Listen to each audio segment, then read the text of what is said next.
Perfecto. Muchas, pues muchas gracias a todos por asistir. Estamos muy emocionados porque creo que va a estar muy buena la discusión. Tenemos 3 personas con nosotros que siempre tienen argumentos muy interesantes. Entonces, primero se los quiero presentar. Es el doctor Ignacio Guizar. Él es licenciado en psicología y también es maestro en teoría psicoanalítica. Tiene un diplomado a nivel doctorado también en este tema y actualmente ya tiene muchos años de experiencia. Es docente a nivel maestría, es investigador, es psicoanalista y también está en el mundo de las artes como cantautor.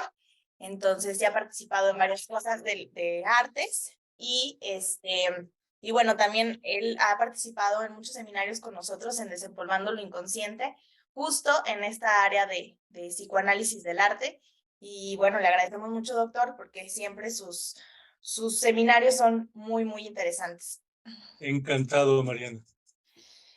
También tenemos hoy, por primera vez, en un evento especial, a él nos conocimos de una manera curiosa, porque nos conocimos en un curso de Desempolvando, y entonces ahora lo tenemos con nosotros en este evento especial, y luego también va a dar un seminario que ahorita les hablará un poco más de eso. Él tiene un proyecto propio que, dime si lo estoy pronunciando bien, Dante, se llama Imaginario. Creo que, bueno, ahí anda. Sí, está bien, sí está bien. Es director artístico y coreógrafo de la compañía de este proyecto que él tiene. Es presidente y representante legal del Triángulo Arte Social. Bueno, ha dado clases a todos los niveles, desde primaria, secundaria, adultos. Es conferencista, investigador. La verdad es que tiene un currículum larguísimo cuando nos lo mandó y lo tratamos de resumir lo más que pudimos ahí en la página. Ha hecho muchas obras, ha hecho muchos danza contemporánea. Entonces, bueno, ahí al último lo tratamos de resumir como actor y creador. Entonces, muchas gracias por acompañarnos, Dante. No, muchísimas gracias por la invitación, un honor para mí, muchas gracias. Y por último, tenemos a Néstor Pompeyo Granja. A él, bueno, lo conozco desde el lado de la escritura, de la docencia y también de la escritura. Ha sido publicado en antologías como La Luna Nueva sobre Babel y Signo de Lluvia. Es colaborador en diferentes medios digitales e impresos, locales y nacionales. Como editor, comentarista musical en el programa radiofónico, también El Lado Oscuro, y también es del lado de la música. Ha publicado 14 álbumes independientes en su proyecto de música vocal experimental. Y es autor-intérprete de los performances literarios musicales Sismas o Cadáver, no sé si lo estoy pronunciando bien, y también estudió psicología, entonces también da psicoterapia y se ha dedicado también a la educación, y ahorita ya no se dedica a la educación. Muchas gracias por acompañarnos, Néstor. Y bueno, les voy a platicar, ahorita tenemos 2 seminarios que ya van a empezar este sábado. El primero de ellos, le voy a dejar el último a Dante porque él es el que va a impartir el taller, el otro. El primero de ellos se llama Psicoanálisis, Arte y Sexualidad. Este seminario está impartido por el doctor Eli Morales. Él estudió su maestría y doctorado, doctor, en París, Francia. Y es de la Ciudad de México. Él actualmente reside en la Ciudad de México. A lo largo de, bueno, toda su experiencia ha dado diferentes conferencias a nivel nacional e internacional y ha escrito varios libros. Uno de los que ha escrito y que va a participar en la lectura de este seminario se llama Psicoanálisis con Arte. Entonces, bueno, la verdad es que se los recomendamos mucho. Es solo un fin de semana. Son ¿Me 10 permites horas dar de seminario. un Claro, dato más? claro, sí. Eli Morales forma parte de la primera generación, como Susana Berkovich, del Centro de Investigación y Estudios Psicoanalíticos que fundó Néstor Brownstein en México. Es de la primera generación de la maestría que estudiamos algunos de nosotros ahí, en la Ciudad de México, y de ahí fue que se entusiasmó mucho él como Susana Berkovich, y creo que otras dos personas más de esa primera generación que decidieron ir a París a estudiar todo el proceso doctoral como psicoanalistas. Sí, la verdad es que pues es muy bueno. Si no lo han leído, yo lo conocí gracias al doctor Ignacio, que aquí está, en un seminario suyo, nos lo dio a leer, y la verdad es que escribe, pues, muy bonito, muy interesante sus puntos, y bueno, fue la forma en que lo empecé a conocer a Eli, y bueno, ya vamos a tener como espérenme tantito.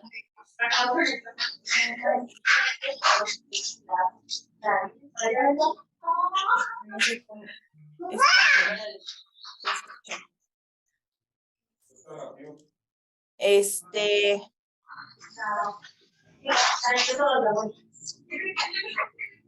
Ajá. Ahí está. Listo. Y bueno, va a estar aquí el sábado, las sesiones se quedan grabadas, entonces en caso de no poder estar en vivo, pues pueden ver las sesiones después. Y bueno, ahora sí, Dante, te dejo el micrófono.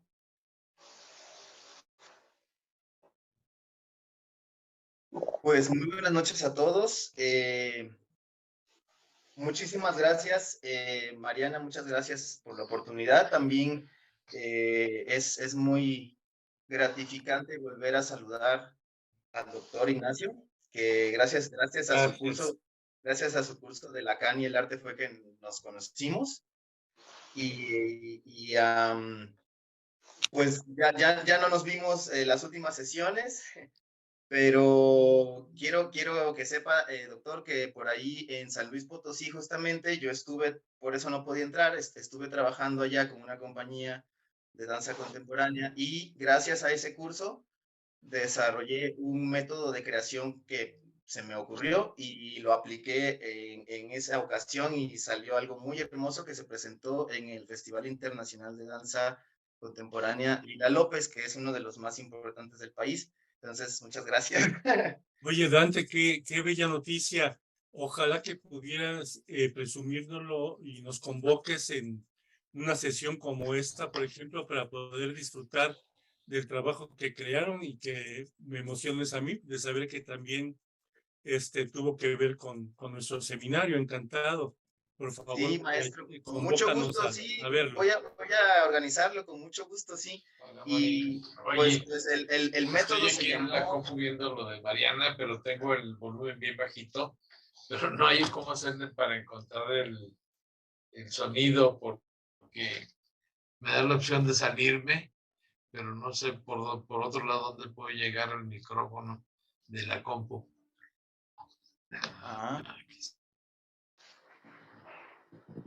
Listo, perdón, no podía ver los participantes, perdón. ¿Ya? Sí. Bien, así, ok, sí. Bueno, en aquella ocasión, maestro, el método se terminó llamando la aparición repentina de la cosa. Y a partir de ahí, pues, empezamos a generar más ideas y charlas ahí también con Mariana. Y bueno, este es un taller complementario a otro taller, a otro curso. Este es un taller de creación artística. De creación artística fundamentado utilizando la teoría de Donald Winnicott como inspiración en esta ocasión. Padre. Entonces, lo bautizamos como arte transicional, porque en este curso vamos a utilizar el objeto transicional como inspiración para llevar a cabo una obra o una pieza artística de la elección que uno quiera. Le puedes hacer un poema, le puedes hacer una micro coreografía, un sketch teatral, un dibujo, una pintura, lo que tú quieras, a el objeto transicional que lo vamos a estar trabajando como inspiración para un resultado de creación artística, para abordarlo desde ese punto de vista y comprender un poquito la teoría de Winnicott como complemento para un taller que se va un curso que se va a ofrecer, me parece que es más largo, sobre Winnicott. Entonces, pues los invito a que vivan esta experiencia. No es enfocada totalmente al psicoanálisis, sino inspirada en el psicoanálisis para crear algo artístico desde el fondo de su corazón. Qué rico. Pues ahí está. Gracias, Dante. Y bueno, Mucho como gusto. les mencionábamos en el grupo, pues solo por asistir en la plática, ustedes tienen el 10% de descuento si quieren asistir a los seminarios. Entonces ahorita va a haber una persona que les va a preguntar en el chat si quieren hacer uso del descuento. Y bueno, por último, ya para empezar, ahí están nuestros contactos. Ahí nos pueden seguir en YouTube, en Facebook, en Instagram, y también tenemos nuestro mail y el teléfono de contacto. Muchas gracias y bueno, yo les quiero decir que el elegir el libro de Demian fue un accidente bonito, porque teníamos propuesto otro evento al principio, pero cuando se lo propuse al doctor Ignacio, casi con sus palabras muy propias, porque no me dijo esto, me dijo: Mariana, creo que estás loca que lo podamos sacar en un mes. Yo necesito mínimo 3 meses de investigación para lo que es este evento. Entonces, bueno, consideramos esperarnos para este otro evento, ¿no? Y entonces pensábamos en un libro. Y bueno, yo hace muchísimo leí este libro de Demian y dije, el libro de Demian me acuerdo que me gustó muchísimo, entonces hay que ponerlo en el evento, ¿no? Y pues lo volví a releer. Creo que elegimos a las personas muy adecuadas y lo volví a releer y me encantó otra vez, porque creo que cada vez que lees el libro de Demian encuentras cosas muy particulares. Cada vez que le damos muchas leídas, descubres cosas nuevas. Y eso es lo que hace una buena obra y hace un buen escritor. Y por eso logró tanta trascendencia. Pero bueno, sin más, yo quisiera escuchar primero, si quieres, Néstor, que ahora sí ya nos escuchas, empezar, ¿qué opinaste de este libro? ¿Qué te gustó, qué no te gustó? Por favor. Claro que sí, Mariana. ¿Yo sí me escucho? Sí te Sí, escuchas. genial. Porque tenía hace ratito problemas con el audio, entonces ya estaba medio desesperado. Vi que ya estaba la presentación y yo no escuchaba a nadie. Dije, ¿qué demonios está pasando? Ya está todo en orden. Entonces, pues primero, buenas noches a todos. Yo no les había saludado. Hola, buenas noches. Muchas gracias, por supuesto, a Mariana, a Jessica, Desempolvando lo Inconsciente, Dante, doctor Ignacio. Pues, Mariana, me haces una pregunta como bien difícil, ¿no? El que me parece. Bueno, estoy en el entendido de que todos lo leímos, ¿verdad? Todos los participantes ya leímos el texto. Sí. Entonces, pues creo que no voy a redundar en hablar como de la trama ni nada de esto. Más bien hice algunas anotaciones, traigo aquí como mi acordeón, y a partir de aquí pues pienso desarrollar lo que ustedes me permitan. Desde el punto de vista pues estrictamente literario, por decirlo formal, Demian es una novela que pertenece a un género muy cultivado en Alemania, aunque después se extendió a todo el mundo. Es un subgénero que en alemán se conoce como el Bildungsroman, no sé si se pronuncia tal cual, pero una traducción muy grosera sería algo así como una novela de aprendizaje o una novela de crecimiento. Dentro de las novelas de crecimiento existen un subgénero que sería el Kunstlerroman y que sería algo así como una novela de formación en donde asistimos al crecimiento o al aprendizaje de un artista o de un creador. Muchas personas han querido ver en Demian una Kunstlerroman dado que Emil Sinclair cumple con condiciones para ser un Künstler, que no es propiamente un artista en el texto, pero sí es alguien que hay que se está construyendo de las interacciones con Baz Luhrmann, con la figura misma del demiurgo, con la lista, entre algunas otras cosas, con Frau Eva, etcétera, etcétera. Entonces, para hacernos una idea, digamos, un poquito más cercana o más familiar, en el cine esto podría equivaler al subgénero del coming of age, que son estas películas en donde alguien hace una transición de una edad cronológica a otra, y pues en el proceso hay un crecimiento, hay aprendizaje, evidentemente hay crisis, y hay una construcción, una evolución de los personajes. Entonces, pues, digamos, en los términos más formales, literariamente hablando, estamos hablando de una Künstlerroman, todos nos dimos cuenta, todas, está escrita en primera persona, está narrada desde el punto de vista del propio Emil Sinclair, y creo que esto es importante tomarlo en cuenta, porque nos permite este formato no solamente empatizar, sino también conocer la experiencia y la subjetividad del propio personaje. Esto a su vez pues, nos hace partícipes del crecimiento que va teniendo en la novela. La estructura es completamente tradicional, yo creo que todas aquí nos dimos cuenta, sigue un orden muy clásico de trama, nudo, desenlace, aunque hay por allí sitios importantes, intertextos muy importantes, que ahorita voy a hablar de ellos. Pero en general la estructura es más bien tradicional. Un punto también importante es que el hecho de estar narrada en primera persona, creo que ayuda también a entender el propio conflicto del autor, que realmente escribe esta novela en un momento donde él también está atravesando por crisis personales. Es un reflejo directo también de forma de vivir buena parte de este conflicto, buena parte de esta transición. Tan es así que en un primer momento, hay por ahí un dato como de trivia, un dato curioso, en un primer momento cuando se publica la novela en 1919, gana un premio a autores Nobel, porque Hermann Hesse originalmente lo firma con el seudónimo de Emil Sinclair, que es el protagonista principal de la novela. Entonces, creo que todo esto nos habla también del grado de involucramiento que tuvo el autor. A mí me gusta siempre como contextualizar un poquito para poder ampliar el panorama y creo que esto también nos permite entender mucho más fácil el tipo de obra que nos estamos enfrentando.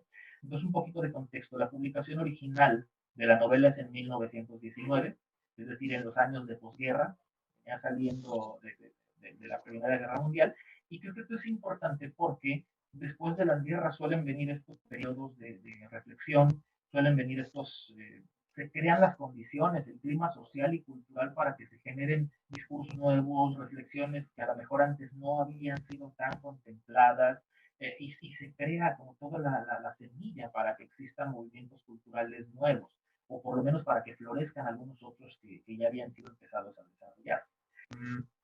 El Flower Power, por ejemplo, en los 60, el surgimiento del heavy metal en los 70, corrientes más oscuras que también vienen después de un periodo de guerra, la mutación del rock en los 90 con la generación X, etcétera, etcétera, por tomar nada algunos ejemplos, ¿no? Pero creo que en este caso es importante entender cómo las diferentes corrientes literarias estaban modificando las mismas, releyéndose, observándose a partir del clima de posguerra.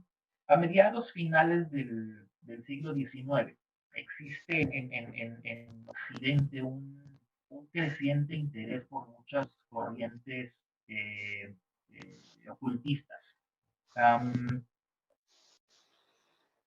Digo en Occidente porque sabemos que en la tradición es muy diferente. Ok, en Oriente la tradición es muy diferente, pero en Occidente existe como este renacimiento a mediados, insisto, finales del siglo XIX. Las propuestas de gente como Eliphas Levi, las corrientes teosóficas de Madame Blavatsky, que dan surgimiento también a un interés creciente en la sociedad de la época por explorar o por buscar nuevas formas de entender la conciencia. Si a esto le sumamos la influencia gnóstica que evidentemente tiene Hermann Hesse en Demian, podemos, y es más, incluso el propio psicoanálisis junguiano, que bueno, eso ya se lo dejo a los expertos, ya ustedes nos hablarán de esto más adelante, pero creo que es importante también entender que hay un montón de símbolos a lo largo del texto. Y es importante entender o tomar conciencia de esos símbolos porque son los que nos dan como la totalidad o nos ofrecen un panorama mucho más amplio de lo que está tratando de decirnos. Por eso menciono la cuestión ocultista, ¿no? Todo esto ayuda también, creo, a comprender por qué la novela se acoge de inmediato. O sea, por qué la sociedad de la época, el público de la época de inmediato entiende, de inmediato se apega a esta novela. Es una propuesta que está respondiendo a necesidades que aunque son universales, aunque son atemporales, pero finalmente eran necesidades que estaban como muy sensibles en ese momento particular. Y esto me lleva a los símbolos. Quise centrar parte de mi participación en los símbolos. Primero porque pienso que son la clave de la mayor parte de la historia. El abordaje que hace Hermann Hesse es, por ejemplo, muy diferente a la manera en la que se abordaba, por ejemplo, por mencionar algo así al azar, la poesía simbolista francesa, que prácticamente estaba saliendo de su auge más importante, finales de los 1800, principios de los 1900, pero hay un entendimiento muy distinto en Demian y en la obra de Hermann Hesse en general. También es un antecedente que me parece útil comentar, antecede al desarrollo del movimiento dadaísta, antecede a los surrealistas, pero también creo que es como un momento clave en la evolución del símbolo en general.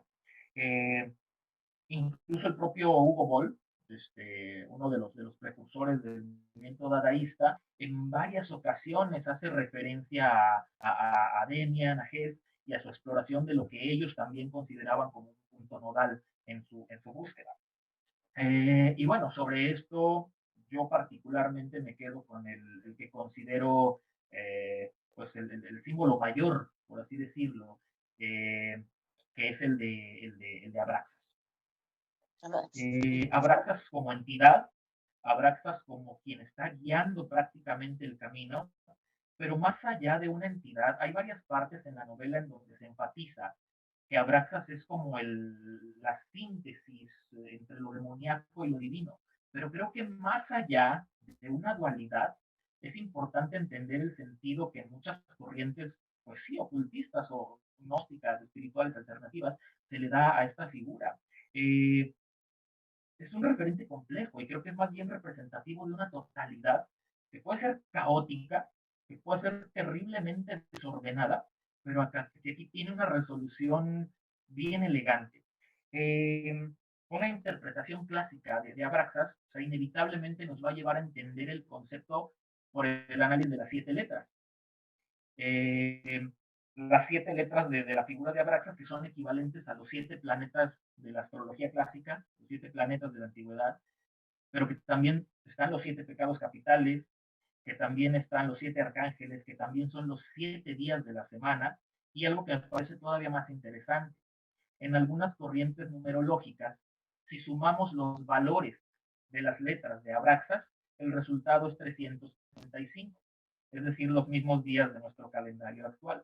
¿Por qué es importante? Porque si entendemos la figura de Abraxas desde todas estas perspectivas, que además son milenarias, pues nos queda clarísimo que es más que una simple dualidad, nos queda claro que es la representación del todo, o sea, de una totalidad que es con la que están luchando Emil Sinclair, y con la que están luchando también algunos de los representantes, porque ahí está Max Demian, ahí está Eva, ahí está el organista, pero al fin y al cabo son como estas figuras que también están tratando de alcanzar la totalidad. No son el demiurgo, no son la representación, me imaginé en un momento algo así como el Papa para el cristianismo, como el Dalai Lama para el budismo, son intercesores, son guías, están allí, pero no son la representación. Y bueno, un detalle que a lo mejor puede parecer menor, pero que a mí me gustó muchísimo, yo por melómano y por mi gusto por la música y todo esto, pero a mí me gusta mucho cuando Emil Sinclair conoce al organista, en su primera aproximación, la primera vez que lo escucha en la banda atrás de la iglesia, él se llama, recuerden, Historius, está interpretando una pieza de Bach. Y a mí me llama la atención por la complejidad también detrás de la figura de Bach. A la fecha, Johann Sebastian Bach permanece como una de las figuras más complejas y probablemente el músico que más ha influido en el desarrollo de la música moderna. O sea, literalmente se le considera el padre de la música, a pesar de que estamos hablando de alguien que vivió hace 500 años, digo, comparado con el tiempo que tiene de desarrollarse el arte musical, ¿no? Pero su influencia es tal. Y su obra ha tenido cualquier cantidad de análisis, no solamente musicológicos. La obra de Bach se puede analizar desde el punto de vista matemático, se le pueden hacer análisis geométricos y también nos da la idea de que fue un hombre que entendió o que estaba buscando el todo desde el punto de vista de las artes, pero que finalmente también estaba luchando por su calidad. En su vida personal incluso, por ahí vale la pena echarnos un clavado de pronto a su biografía, y también nos vamos a dar cuenta que es una de estas figuras, ¿no? De esta gente que surge cada tanto, pero que creo que representa muy bien, es decir, es esa figura que no creo que aparezca por casualidad. Sabemos que en esta clase de obras nada es casual, ¿no? Entonces, me parece muy puntual que la figura de Bach aparezca en ese momento y que sea justamente a quien está interpretando el organista, como si fuera una especie de espiritualidad monstruosa por todo lo que él representa. Y finalmente, pues, quiero hacer nuevamente la comparación que decía hace rato con los poetas simbolistas. Porque yo encuentro un paralelismo, ya ustedes me dirán si están o no de acuerdo, entre la tesis que propone Hermann Hesse von Demian, a mí me parece muy similar a uno de los mayores preceptos del simbolismo francés que propone Arthur Rimbaud en su Carta del Vidente, una carta que él envía al poeta Paul Meunier en 1871, y donde expone como de manera muy, muy abierta y muy clara lo que después se convertiría en un precepto del simbolismo francés, que es la teoría del vidente. Arthur Rimbaud, en su teoría del vidente, propone que el poeta debe construirse a sí mismo y debe hacerlo a través de la experimentación del todo y de lo que él llama un desarreglo total y completo de los sentidos. Aquí quiero citar una parte muy breve de la carta, pero que me parece maravillosa, o sea, me parece una cosa preciosa y que, insisto, creo que empata muy bien con la novela. Rimbaud en su carta dice: el poeta se hace evidente por un largo, inmenso y razonado desarreglo de todos sus sentidos, todas las formas de amor, de sufrimiento, de locura. Busca él mismo, agota en él todos los venenos para solo guardar las quintaesencias, inefable tortura en que necesita toda la fe, toda la fuerza sobrehumana, en que deviene entre todos el gran enfermo, el gran criminal, el gran maldito y el supremo sabio, pues llega a lo desconocido. Ya que ha cultivado más que nadie su alma, ya rica, llega a lo desconocido. Y si llegara aterrado a no comprender sus visiones, de todas formas las habría visto, que reviente en su salto por las cosas inauditas e innombrables. Vendrán otros horribles trabajadores y ellos comenzarán por los horizontes donde el hombre se desplomó. Pues nada, o sea, es una cosa preciosa. Y pienso, o a lo mejor es porque yo estoy enamorado de los simbolistas y de Arthur Rimbaud en particular, pero creo que representa muy bien un objetivo, una meta compartida. Más bien es como estas comuniones, ¿no? Que se dan entre almas que a lo mejor ni siquiera se conocieron, pero que se tocan de maneras más sensibles. Creo que hay una comunión bien bonita con la propuesta de Hesse y la propuesta de Rimbaud. Y creo que de esto se trata Demian al final, de la construcción del propio camino, de nacimientos, de muertes y de rupturas, por supuesto, también, de aceptación, de despertar de la conciencia, sí, pero también de todas, insisto, de todo el caos y de todas las rupturas que esto supone, y que a veces no nos atrevemos a iniciar porque no son sencillas. Del derrumbe de morales rancias, cuando el organista también advierte o le es muy insistente en el no moralizar. Y creo que también si lo trasladamos a un nivel macro, a un nivel macrosistémico de nuestra realidad actual, creo que también nos dice mucho de la forma en que seguimos entendiendo la moral, en que seguimos, diría yo, atascados, dando vueltas en torno a los mismos conceptos moralinos, ni siquiera moralistas a veces. Y cómo esto nos aleja tan tristemente de una ética más, no sé, más universal, más compleja, no sé cómo decirle, pero que va mucho más allá de cómo la estamos entendiendo actualmente, ¿no? Y pues nada, creo que es de las cuestiones que me llamaron la atención insisto, creo que no quise ahondar mucho como en temas de la trama, en el entendido de que todos la leímos, y evidentemente yo creo que hay un montón de símbolos más que a mí se me van, que no soy experto en esto, pero que la gente que sabe de arte y que la gente que sabe de psicoanálisis, pues yo creo que nos puede aportar unas cuestiones que ya estoy curioso por escuchar. Entonces, pues, aquí me tengo y pues vamos a escuchar lo que tengan que compartirnos. Muchas gracias. Gracias, Néstor. Fíjate que ahorita que estabas diciendo todo esto último, hay dos frases aquí en el principio de Demian, ¿no? Y creo que si no se hubiera visto involucrado en este camino, pues no tendríamos libro y no tendríamos a muchos artistas. Y entonces dice, pero todo aquello ya no era mío, era el mundo de mis padres, el bueno y el limpio. Y yo estaba hundido en la vertiente de lo desconocido. Descubrí lo amargo de la muerte, y este sabor amargo es también el miedo, porque es miedo ante una aterradora renovación. Doctor.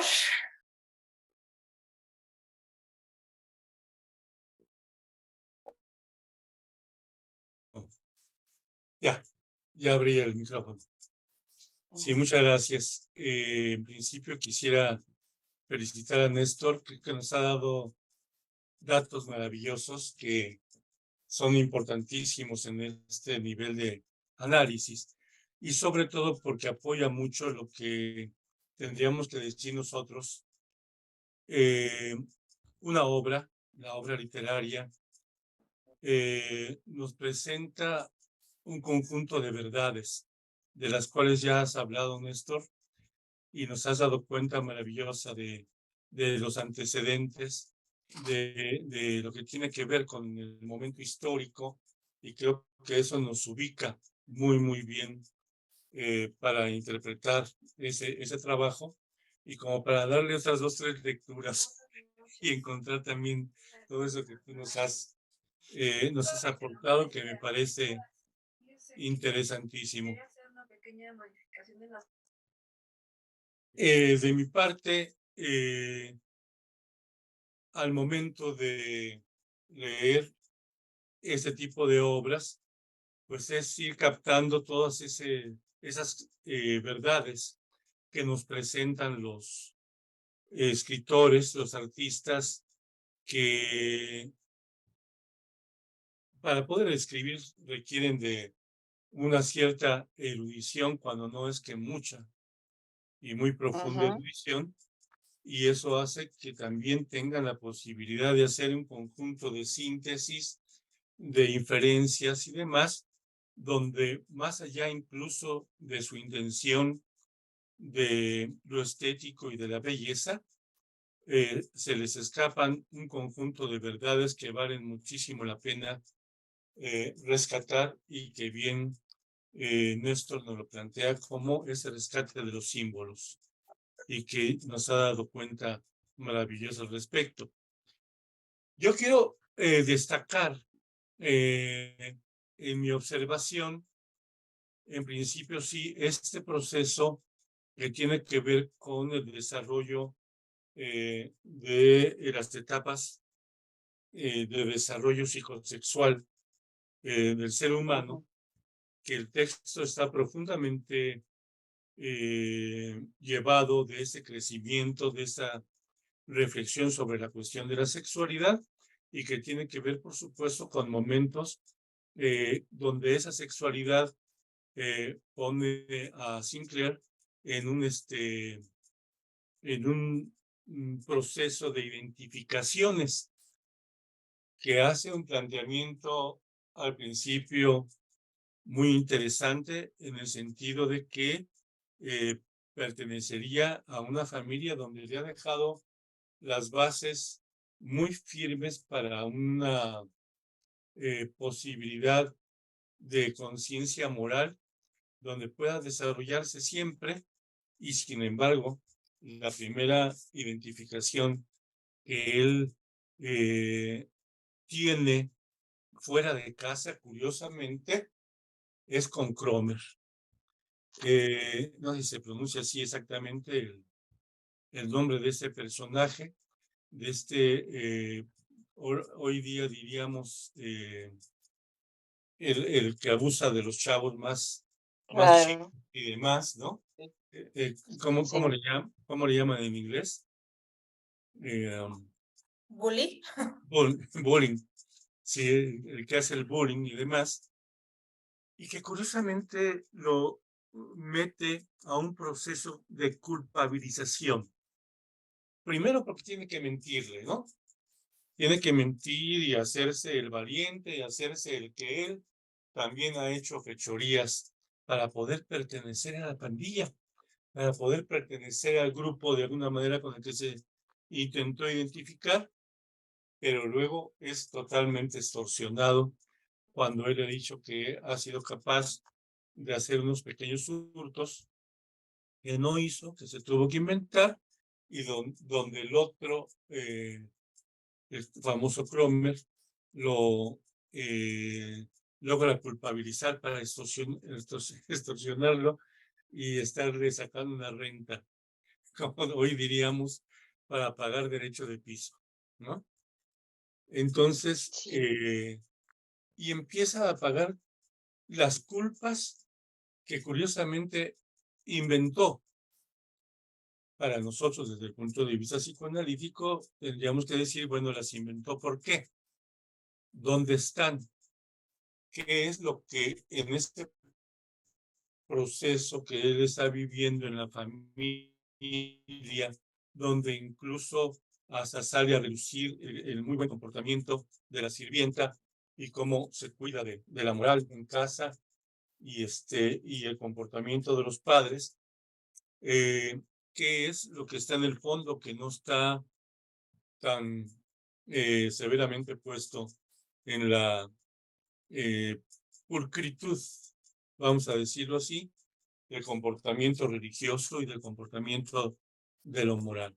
Entonces, desde aquí nos está planteando esa posible contradicción entre el bien y el mal, entre la posibilidad de la conciencia libre y la culpabilidad. Y ahí se va desarrollando todo esto, donde van a descubrirse paso a paso el despertar de las pulsiones en los momentos en que Demian va encontrando su proceso en la escuela, donde le resulta, a fin de cuentas, perdón, no Demian, sino hablo de Sinclair, perdón, Sí, claro. y donde su gran fortuna es la posibilidad de encontrarse con Demian. Dos puntos de identificación, dos puntos que tenían que ver seguramente como aspectos transferenciales que él mismo observaba en casa. Hay algo que no checa del todo en la familia bien de Sinclair, como para que tenga que pensar en esos dos polos, o incluso en su propia observación de lo que podría ser el comportamiento de los ministros de la religión. Entonces, habría que optar quiénes son los buenos, quiénes son los malos, quiénes son los que realmente realizan las cosas en la vida. Y curiosamente le hace tomar conciencia Demian de la existencia importante de Caín, Caín, sí. ¿cierto? Y entonces Sí. se sorprende, dice, bueno, si hemos visto como importante precisamente a Abel, que era el bueno y que realmente resulta ser la víctima, La víctima. pero si tenemos que decirlo desde el punto de vista de la humanidad, si eran los dos hijos de Adán y Eva y el que quedó fue Caín, la humanidad somos hijos de Caín, ¿cierto? Pero sin embargo, Demian es capaz de decirle que solamente algunos han sido capaces de tener ese signo en su expresión facial, en su mirada, con respecto a ser prácticamente identificados como los hijos de Caín.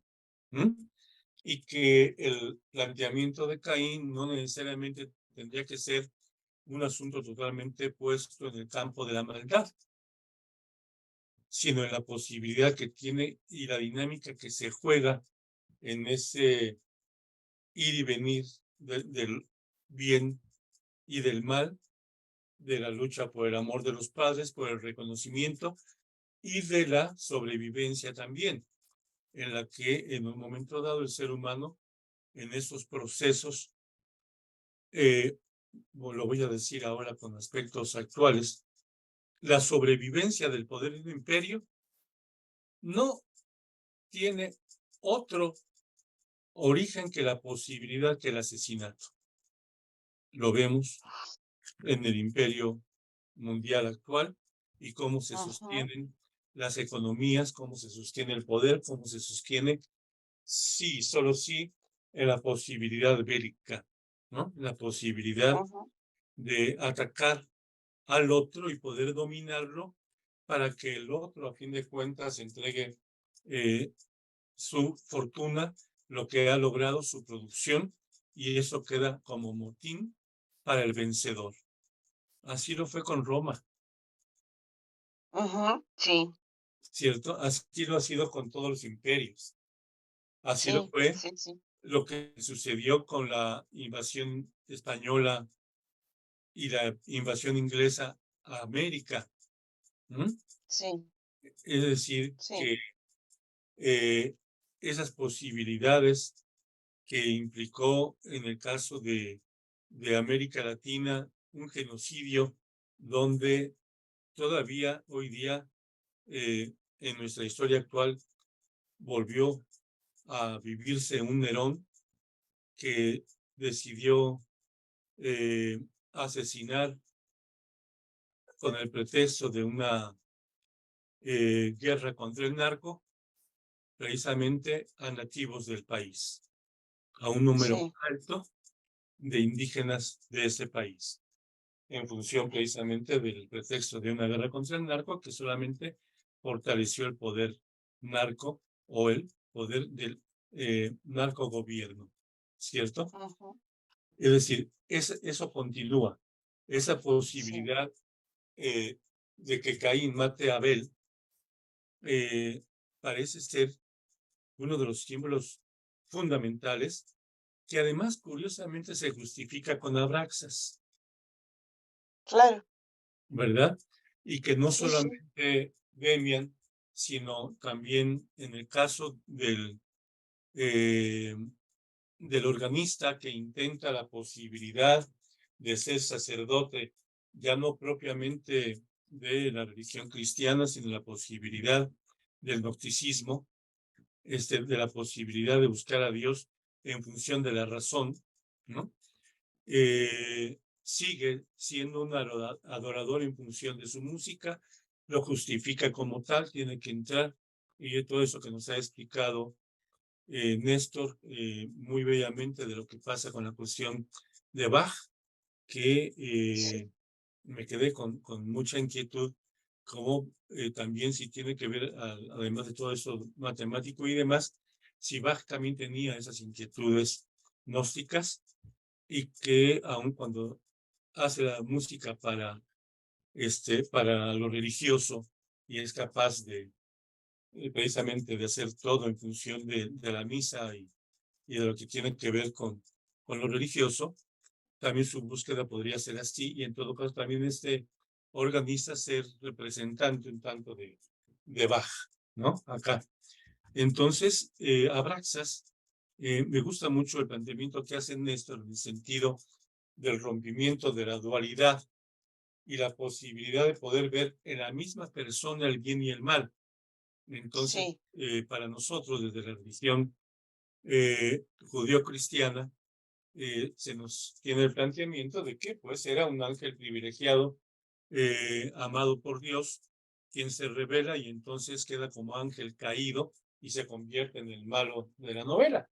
Entonces es Satanás, es lo demoníaco, etcétera, pero curiosamente también esta posibilidad, término incluso como para los griegos y los romanos con respecto a la cuestión de lo demoníaco, tenía que ver con esta unión de lo humano con lo divino y en todo caso con esta imperfección de lo humano.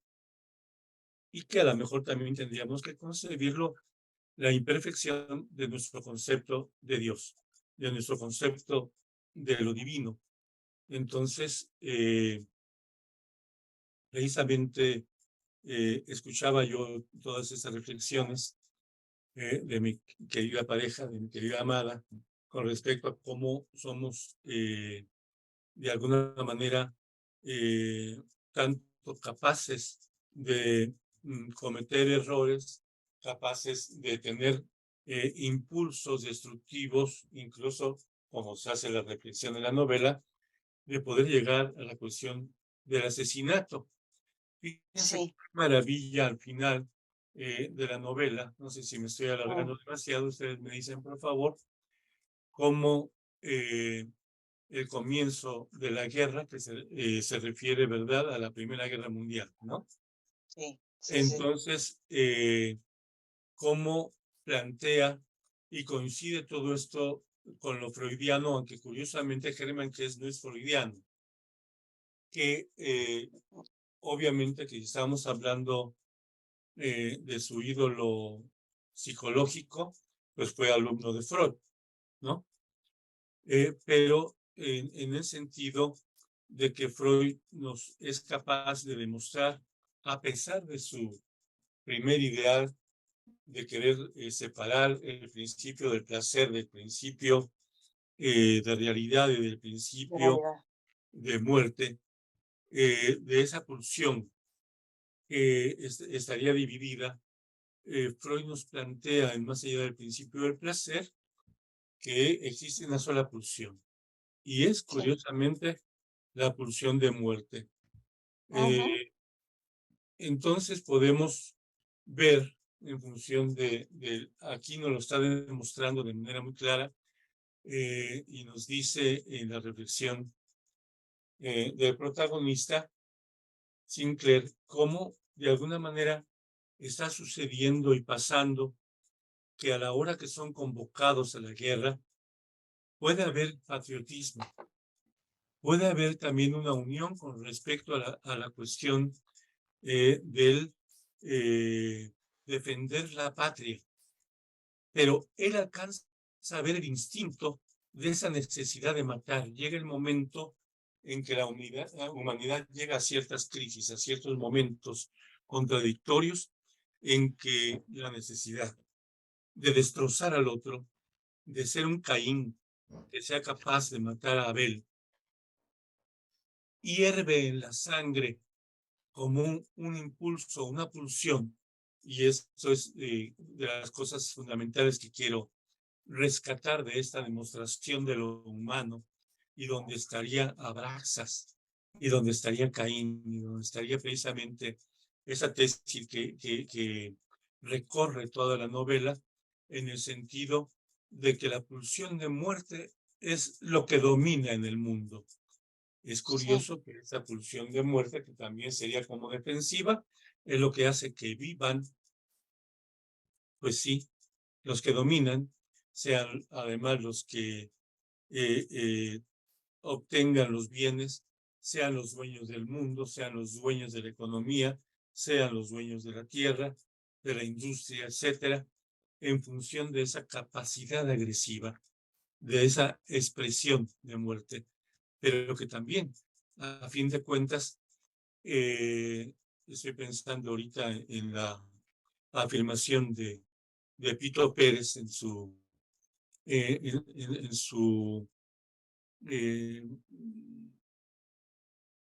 manifiesto final cerca de su muerte, con respecto a que dice qué hipócrita la humanidad para rebelarse, para derrocar a un dictador, para sustituirlo por otro. Es decir, a otro que fue el agresivo, otro que es el que tiene todo ese poder, ¿no? Entonces, y que vuelve a ser Verbigracia, José Stalin, el dominio y el esclavismo en la gente a partir precisamente de la violencia de las armas, de la violencia bélica. Entonces, curiosamente, Sinclair alcanza a respirar, a oler esa pulsión de muerte. Y dice, no es solamente el patriotismo, no solamente la identificación con la bandera. Hay algo que hierve en la sangre como una necesidad de matar, como una necesidad de morir, como si fuera una orgía. Lo que pasa ahí en el momento en que se abrazan ellos, y se abrazan no solamente por el patriotismo, los soldados reclutados y demás, sino por esta pulsión de muerte, por esta identificación con respecto a la muerte, y que es a fin de cuentas la última identidad que logra Sinclair en esta búsqueda en los tiempos de su desarrollo psicosexual, de la búsqueda de las identidades. De momento lo dejo aquí para dar una provocación. Nos faltan más intervenciones y esperemos de todos los participantes también. Sí, JM, creo que es Juan Manuel, pienso, no sé, José Manuel, Sí. puso, Que menciona también varias es de PESAM. Ah, Sí lo conoces, sí. Ah, sí. Se menciona varias veces a Nietzsche en el texto. Es como una intervención que tiene. Y Dante, por favor.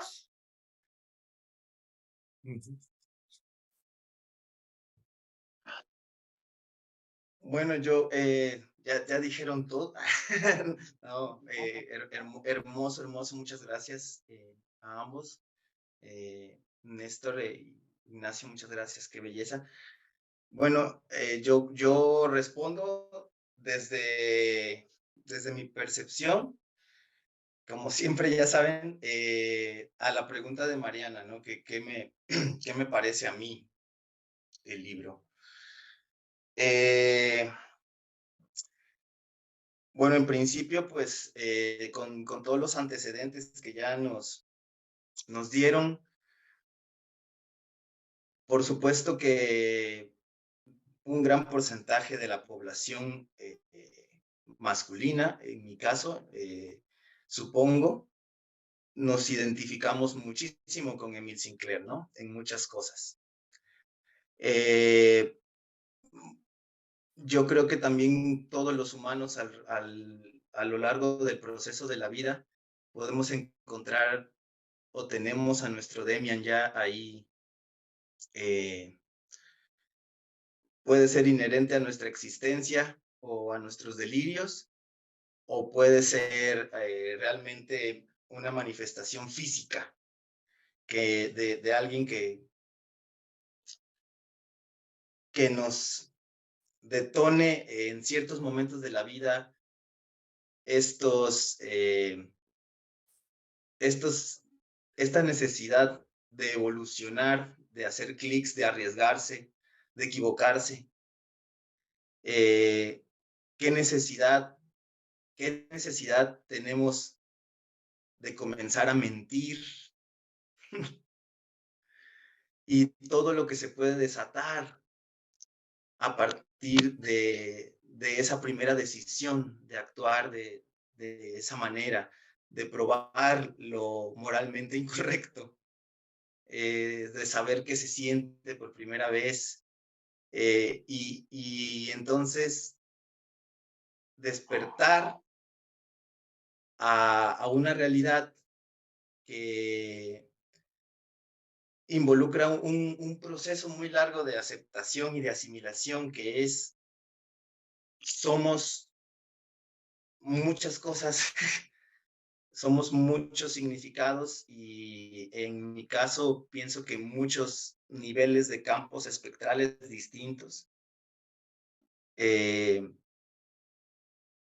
que conocernos es una tarea muy complicada, y que es la única tarea que realmente tenemos aquí.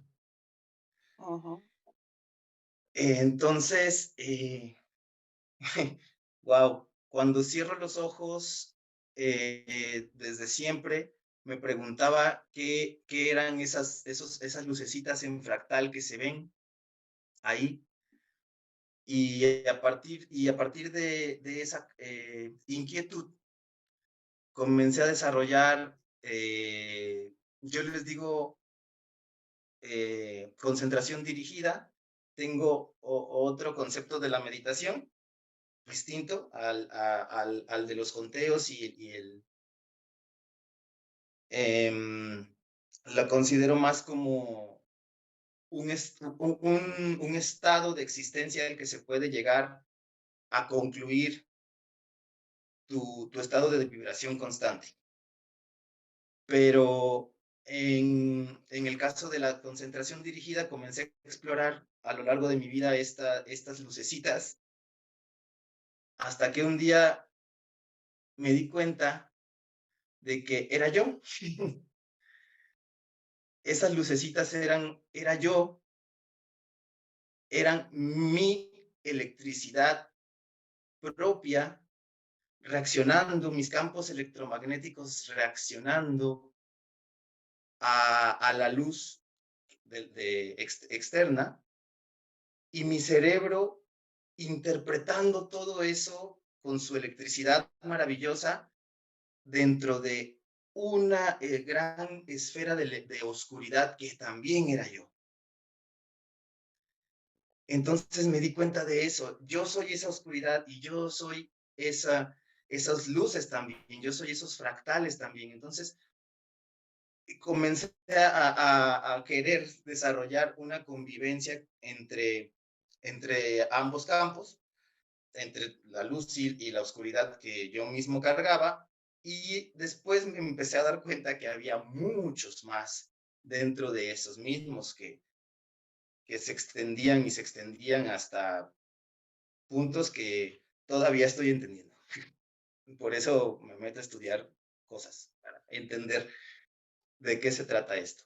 Entonces, si hay un libro que me identifica con ese concepto y hasta cierto punto una deidad aplicada también a ese concepto como Abraxas, pues es Demian justamente, ¿verdad?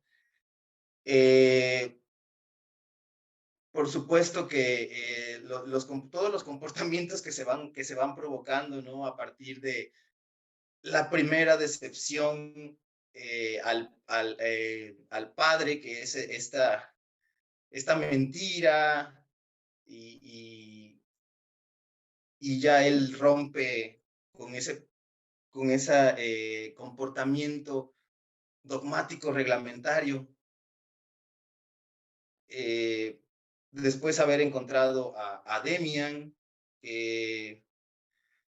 pues nada más porque ahí dice que los demás sí lo veían, ¿no? Y que Demian habló con Cromer y que Cromer dejó en paz a Emil y todo esto. Entonces, solo por eso pienso que Demian sí existía, pero si no, bien podría ser un reflejo, un amigo imaginario de Emil, o un reflejo del mismo esquizofrénico o algo así. A mí me encanta pensar en ese concepto porque, bueno, yo fui un niño de amigos imaginarios y entonces aprendí a tener como una relación muy buena con ellos y a dejarlos ir poco a poco. No sé cómo le hice, porque lo hice yo solito ahí con el proceso de las artes y me fui sanando. Fue muy interesante, pero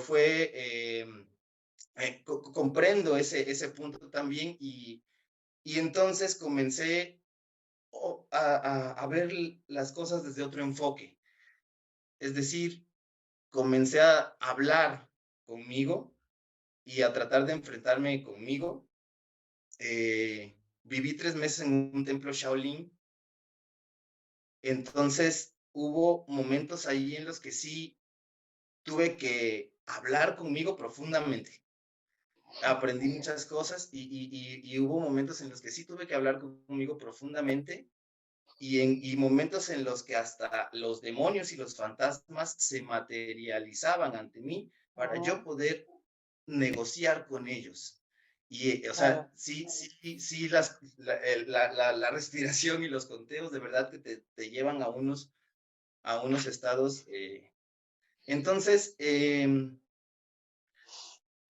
a veces siguen fluyendo, por supuesto, reacciones hacia el pueblo negativo, sigo tomando decisiones que a veces no son como las mejores y me doy cuenta 2 años después, etcétera, etcétera. Pero es este proceso de aprender a convivir con nosotros mismos, defendernos a nosotros mismos, nuestra postura individual y amar nuestros demonios, amar nuestros fantasmas y también amar todo lo divino y lo sagrado que somos. Me parece que es un proceso que al final está muy bien planteado, ¿no? El texto final, bueno, hay varios ahí que me sacan lágrimas, pero el texto final es así como que, bueno, de hecho, bueno, me encantaría si me dejan, no sé si ahorita o después leerlo, porque es una belleza así, ¿no? Sí.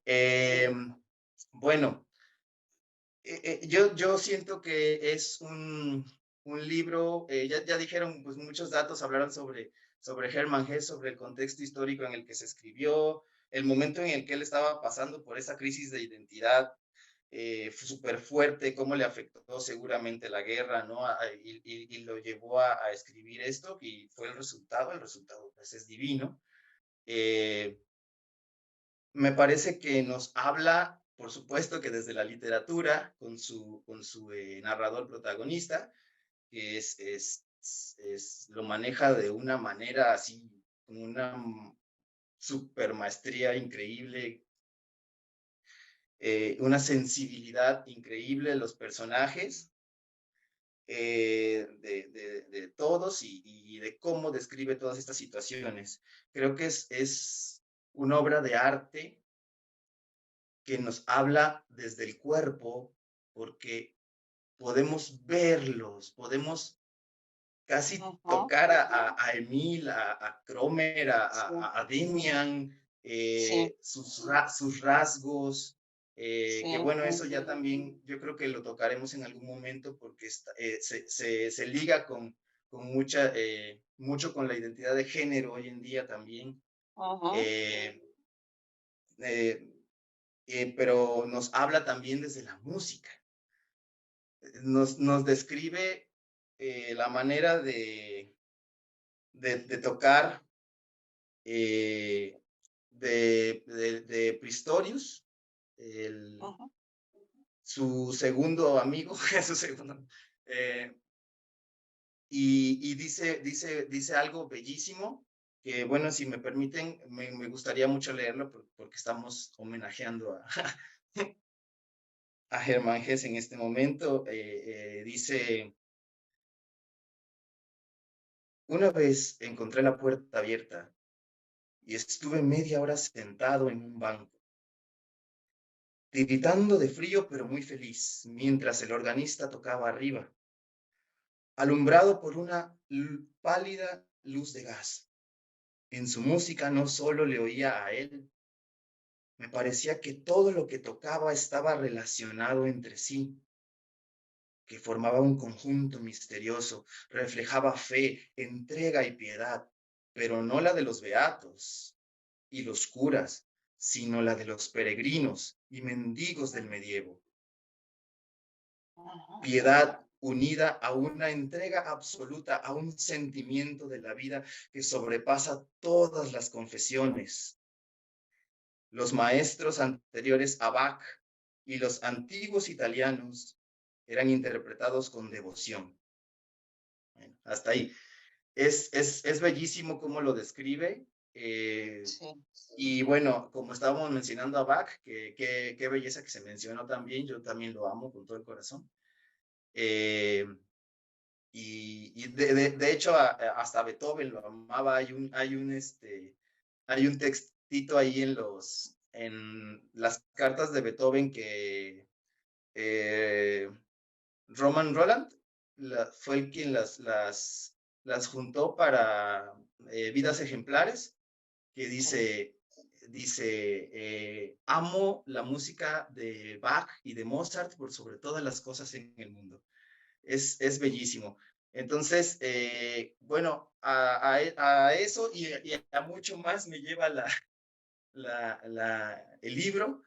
Me encanta, me parece que también no tiene caducidad. Es un libro que puede estar ubicado en cualquier época y nos vamos a identificar y vamos a encontrar muchas claves ahí, también muchos símbolos, y muchos caminos y también mucha reflexión. Es un libro también como de moralejas y consejos de repente, o sea, te avisa un montón de cosas, ¿verdad? Ya uno ya sabiendo ya. Pero pues bellísimo y pues nada, un placer compartir con ustedes. Por Gracias. ahí lo dejo por ahora. Gracias. Gracias.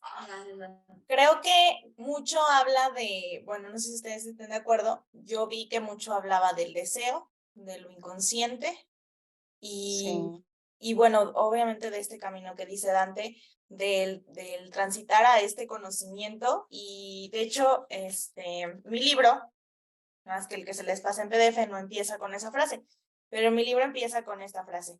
Quería solamente intentar vivir lo que entendía espontáneamente a brotar de mí. ¿Por qué se había de hacer tan difícil? Y creo que es justo este camino que habla Dante de la integración, que bueno, él le llama, quien Demian lo llama lo luminoso y lo oscuro, ¿no? Pero que todos justo tenemos esta parte que no, pues no aceptamos, ¿no? Del todo, la persona que somos. Y entonces justo es como este camino para, o sea, siempre, bueno, creo que siempre estamos como escindiendo, siempre estamos como apartando estas partes que nosotros consideramos oscuras y entonces creo que la propuesta de este libro, bueno, es qué pasaría si podríamos aceptar o ser más genuinos o auténticos con todas estas partes, ¿no? Y por ejemplo, hay una frase que dice, y es bueno tener conciencia de que nosotros hay algo que lo sabe todo. Y entonces cuando nosotros, aquí está el doctor, pero cuando nosotros estamos en análisis, decimos que siempre hay un querer no saber, ¿no? De esta parte de lo inconsciente. Entonces, es muy interesante ahorita lo que Dante dijo de cómo él se adentra como a todas estas cuestiones de su mundo y que bueno, que lo deja en proceso, ¿no? Porque no es algo que se acaba, es algo que es de siempre, ¿no?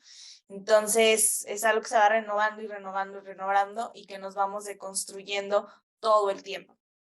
Bueno, los que tenemos el valor de hacerlo, ¿no? Entonces, bueno, no sé, alguien que quiera tomar la palabra, Néstor, doctor. A mí me gustaría ese señalamiento que hace Juan Manuel.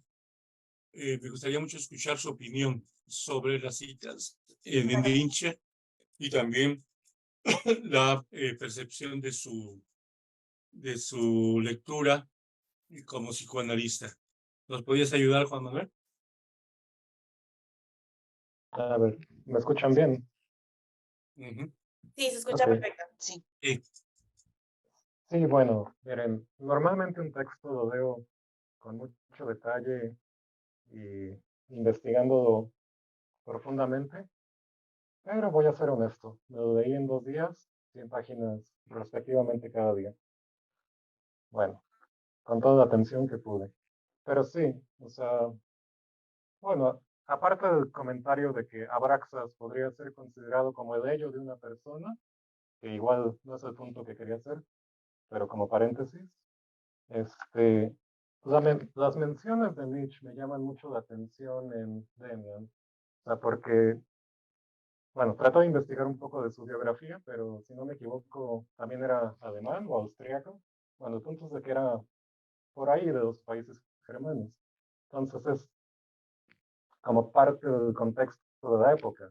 Nietzsche se murió como por ahí de 1901, entonces estaba fresco en el ambiente, ¿no? Y mientras que no son su filosofía manifestada en el texto, no es completamente nietzscheano, sí se ven ciertas influencias remarcadas de eso, ¿no? O sea, bueno, una de las tendencias de Nietzsche es un elitismo recalcitrante, ¿no? Ya lo podrán ver como algo bueno o malo, pero es algo que existía, ¿no? Que los superhombres, que esto y lo otro, que es que se ve reflejado 100% en esta ideología de los cainitas, ¿no? O que tienes la marca de Caín igual que yo, entonces somos más que quién sabe qué, y es el mismo rollo que traía Nietzsche, ¿no? Otra cosa nietzscheana que se podría comentar es como eh, bueno, unos podrían decir tergiversar, otros sería como reinterpretar los valores, ¿no? Entonces, por ejemplo, en 1882, Nietzsche hablaba de la muerte de Dios, ¿no? Y no lo digo porque, lo dijo Nietzsche, o X o Y, ¿no? Yo lo veo como un hecho histórico de los procesos de la época, ¿no? Entonces, ¿qué es lo que refleja Demian, o sea, el libro como tal? Como esta crisis de los valores, bueno, o sea, igual no generalizado, pero por lo menos en Sinclair y en Demian, ¿no? De que, pues, a qué santo de rezas, ¿no? Que es toda esta hipocresía o demás. O sea, es como la crisis de la credibilidad en la religión, ¿no? Entonces, son 40 años después de la muerte de Dios anunciada por Nietzsche. Entonces, cada quien se está inventando lo que puede, a quién rezarle, ¿no? Y pues podrán decir que Abraxas es una cosa muy random, ¿no? Pero a final de cuentas es un intento para suplir ese lugar del gran otro que dejó de existir, ¿no? Y bueno, como para terminar, esta cuestión del gran otro, ¿no? O sea, el gran otro, ahí está Dios, que está caído, Abraxas, que es el supuesto reemplazo, pero que no llega a serlo, pero también está el gran otro de la guerra y el nacionalismo, ¿no? Que igual está mencionado hasta el final, el patriotismo, el nacionalismo, la unificación ante un enemigo común, ¿no? A final de cuentas, es un intento de reconstruir algo mayor a uno mismo, para bien o para mal. Y creo que sí, eso es básicamente lo que tendría que decir por ahora. Gracias, Juan Manuel. Argel.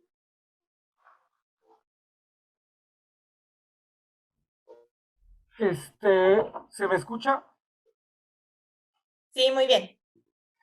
Quería hacer una pregunta igual abierta a los tres expositores. Es lo siguiente, dado como el elemento simbólico, el elemento simbolista que contiene la obra de Hermann Hesse, bueno, Demian, pudiera ser también Siddhartha, ¿qué tanto creen ustedes que es fuente que este contenido simbolista ha sido retomado, mediatizado, subsumido por la cultura New Age? Eso nada más. Gracias, Argel. ¿Alguien quiere contestar, doctor? Néstor. Ante. Yo en mi caso no tendría datos para relacionarlo con el New Age. No es algo que conozca realmente a fondo, solo referencias. No sabría contestar esa parte.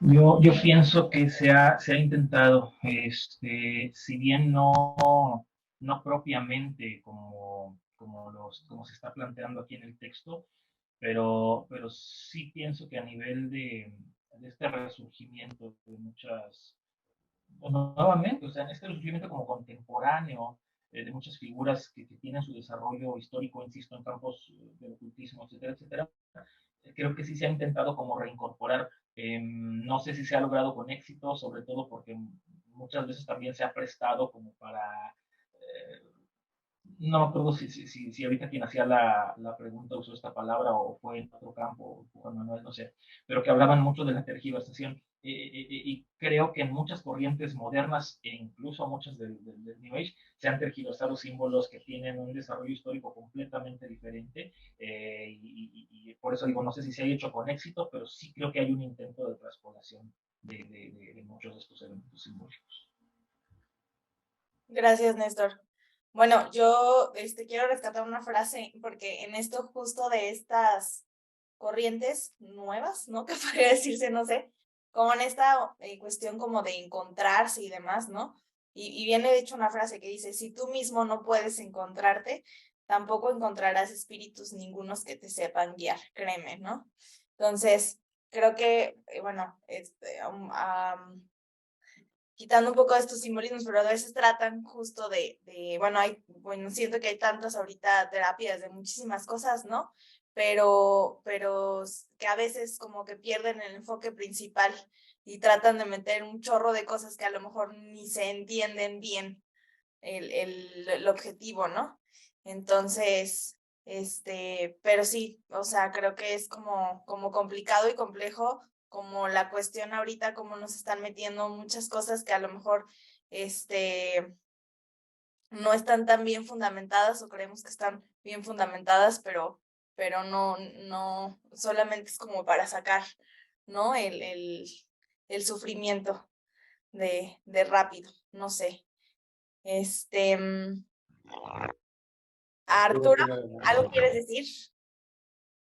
Sí, buenas noches. Sí, quería hacerle unas preguntas a los ponentes, si es posible. Claro. Sí, bueno, la pregunta sería la siguiente. Si la creación artística se agota en el concepto de sublimación que el psicoanálisis maneja. Okay. No. La respuesta contundente sería no. Con respecto a la cuestión de la creación artística, creo que es algo que ni los psicoanalistas, ni los psicólogos, ni los filósofos han llegado de ninguna manera a explicar. Son procesos que nos quedan todavía en lo ignorado, en terreno ignorado.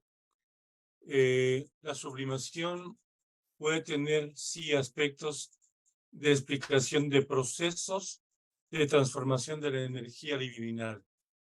Nada más, pero no precisamente que pueda ayudarnos a explicar los procedimientos como para que yo entonces ahora, sabiéndolos, pueda ser mejor artista. No, creo que no habría esa posibilidad. Sí, la capacidad de sublimación tiene que ver con sensibilidades también de conciencia y demás, y posibilidades también del desarrollo psicosexual. Entonces, pero eso sí explicaría posibilidades no solamente de la creación del arte, sino en la manifestación de lo espiritual, de lo religioso, de lo educativo, de lo que tiene que ver incluso con la posibilidad del campo de la política, pero hasta, podríamos decir, hasta en el fútbol, ¿no? Pero no precisamente poder explicar ni agotar, no puede el concepto agotar el asunto de la creatividad, que nos es todavía para esos momentos desconocido y algo que nos queda en el enigma y algo que nos parece maravilloso a la hora de observar qué suceda. Ok, bueno, muchas gracias. Y bueno, por último, una pregunta relacionada a esta. ¿Qué papel juega la transferencia en la recepción del arte? Totalmente. Totalmente. Juan David Nacio nos dice que no hay posibilidades de apreciación de el arte sin la hipnosis. Es decir, el artista es un seductor que nos envuelve con los colores y las líneas y los trazos de una pintura, o en el caso, como se hablaba de Bach, ¿no? Esa posibilidad maravillosa de tantos sonidos en tan cortos espacios de tiempo, etcétera, cómo logran envolvernos, atraparnos, simbrar nuestro cuerpo, mover nuestra sensibilidad y nuestra sexualidad a niveles de sensualidad. Entonces, todo eso supone una hipnosis. La hipnosis no puede darse sin la transferencia, es decir, esa posibilidad de que yo le pueda dar el poder a la otra persona de impresionarme. Entonces, en ese caso, se lo damos a la obra. Entonces, ahí quedamos atrapados de repente en las obras que nos fascinan, nos alcanzan a envolver y podemos quedarnos horas y horas viendo un solo cuadro o escuchando una sinfonía, como hablando de lo que tiene que ver con la influencia de Bach. En Beethoven, él hace una fuga magna. Qué maravilla de trabajo que uno no puede dejar de escucharla, ¿no? Lo que él mismo aprende, todo lo que tiene que ver con los demás músicos y lo que tiene que ver incluso con la música de Mozart. Beethoven hace un trabajo que nos atrapa. No se diga en sus 9 sinfonías, ¿no? Pero en esa pieza más corta es capaz de atraparnos y quererla repetir y darle vueltas a esa magna fuga magna. Entonces, así como podría fascinarnos la Gioconda, ¿no? Sí tiene que ver la transferencia. Esa posibilidad de que nuestros afectos y nuestra libido pueda proyectarse ahí. Me parece excelente tu observación, Arturo. Gracias. Claro, porque en ese sentido se dice que en la transferencia se juega un saber, pero un saber de qué, es lo que me queda un poco la duda. Por último, ya la última. Sí, aquí habría algo de narcisismo. Es decir, todo lo que se juega con el saber, de alguna manera tiene que ver con algo retrospectivo. Si bien lo podemos buscar hacia afuera, y creo que está muy bien planteado en la obra, como de algún modo, en la obra de Hermann Hesse, de Demian, lo que importa es la posibilidad, y eso ya desde Sócrates se planteaba, no solamente es la pretensión de la erudición, sino lo que importa es conocerse a sí mismo. Y esta posibilidad la está buscando todo el tiempo en el personaje de Sinclair, ¿cierto? Y por supuesto el Demian también está dando clase de esa posibilidad de introyección, de esa posibilidad de ir hacia sí mismo. Entonces, sí, yo creo que tiene que ver con algo que tiene que ver en el orden del narcisismo, esa posibilidad de la vuelta a simbrarnos desde el punto de vista libidinal. Ok, muchas gracias. A ti, Arturo. ¿Alguien más quisiera comentar algo o una pregunta?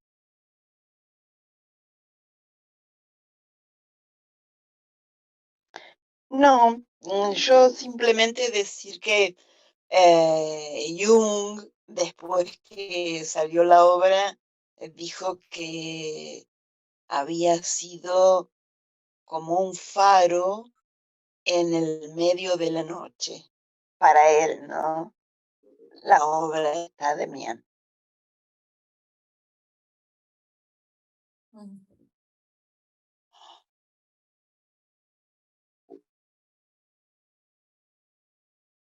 Gracias, Patricia. ¿Alguien Está más bien. que quisiera algún comentario final, alguna pregunta, duda? Dante, ¿ibas a decir algo? Pues estaba pensando en lo de la influencia del New Age y cómo influyen las artes, ¿no? Un poco esto. Me regreso tantito, perdón.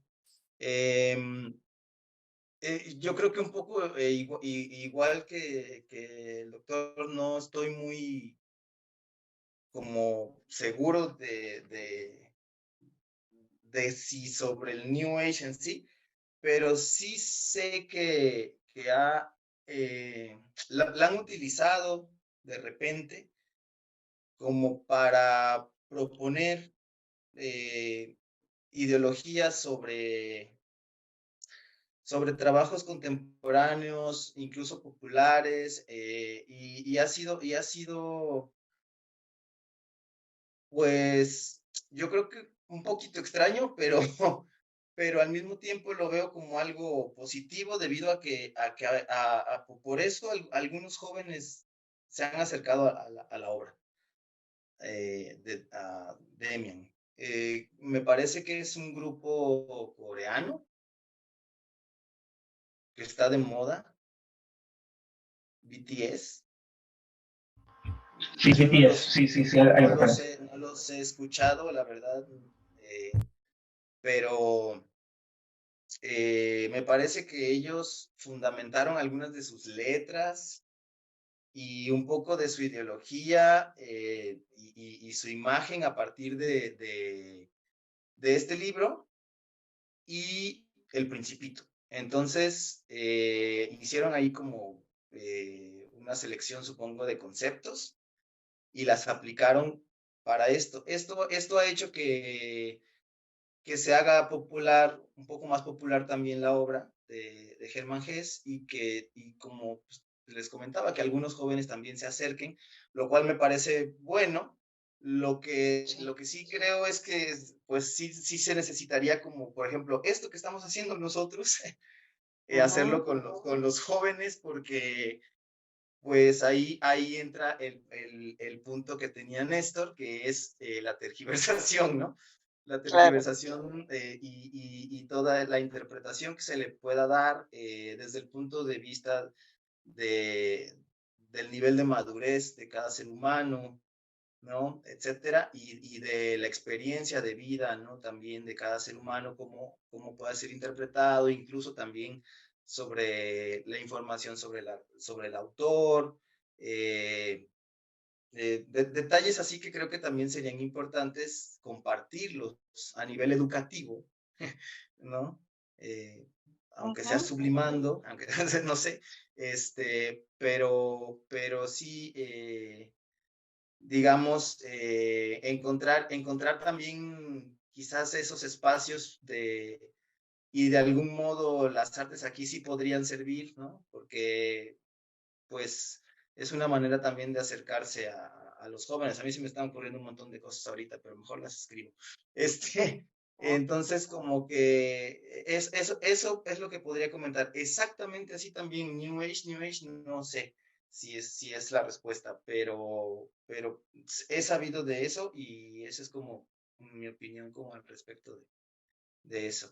Y sobre que, claro, la creación artística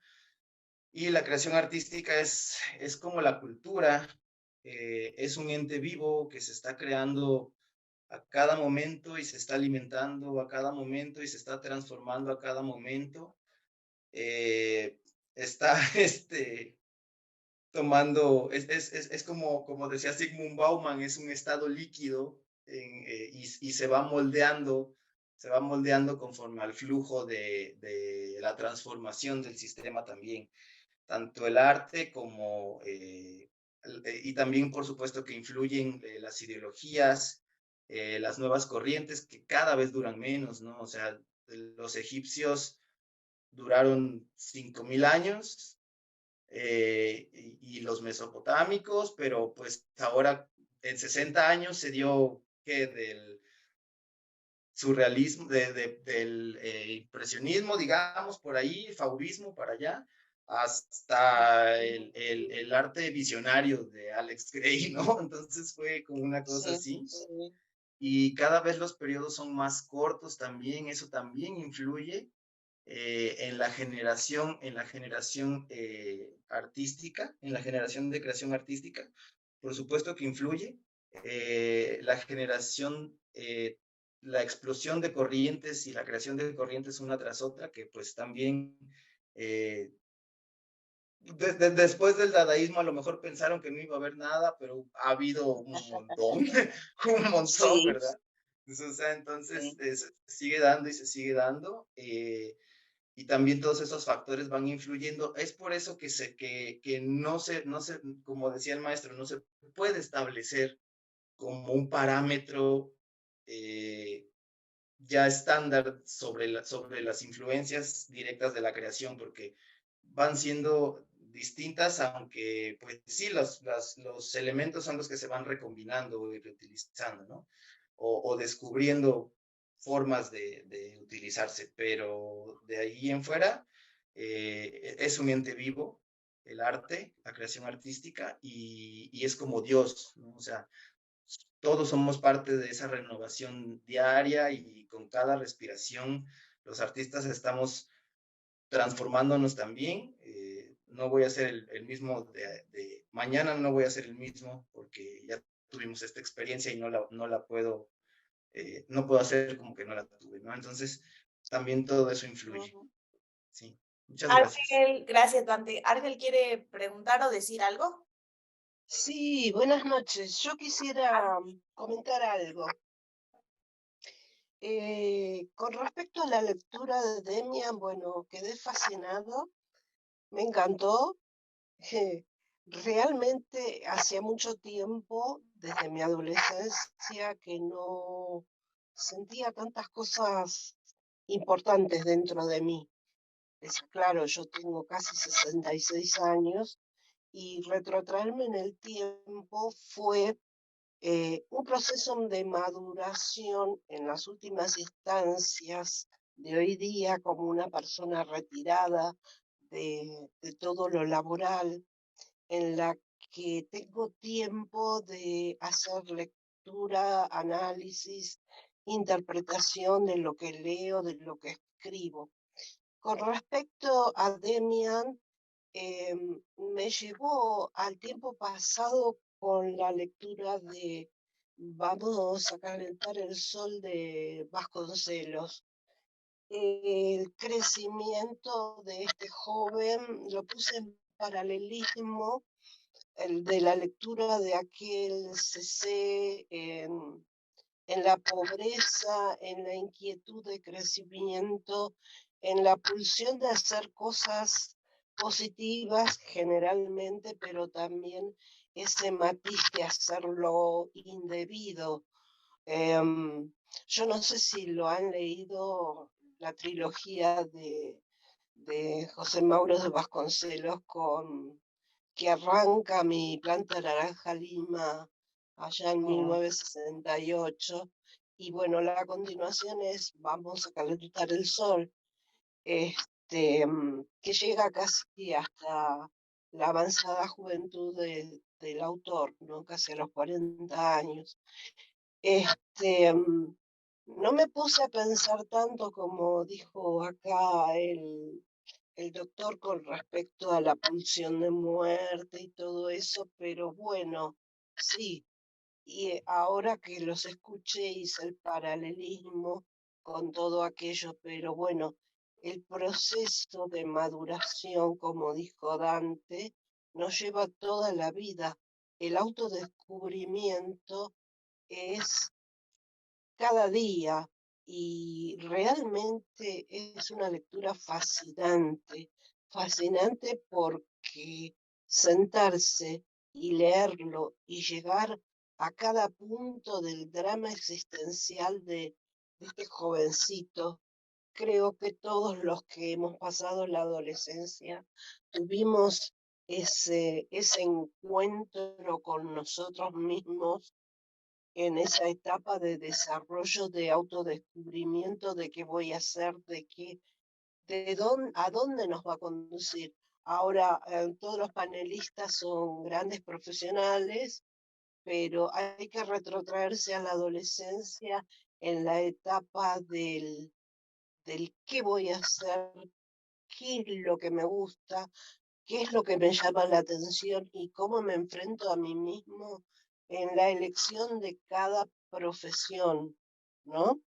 Bueno, así que realmente complacidísima con este evento y como dije ayer, ya estaba apurada por escuchar a los panelistas que me confundí de día, pensé que era ayer, no, es hoy.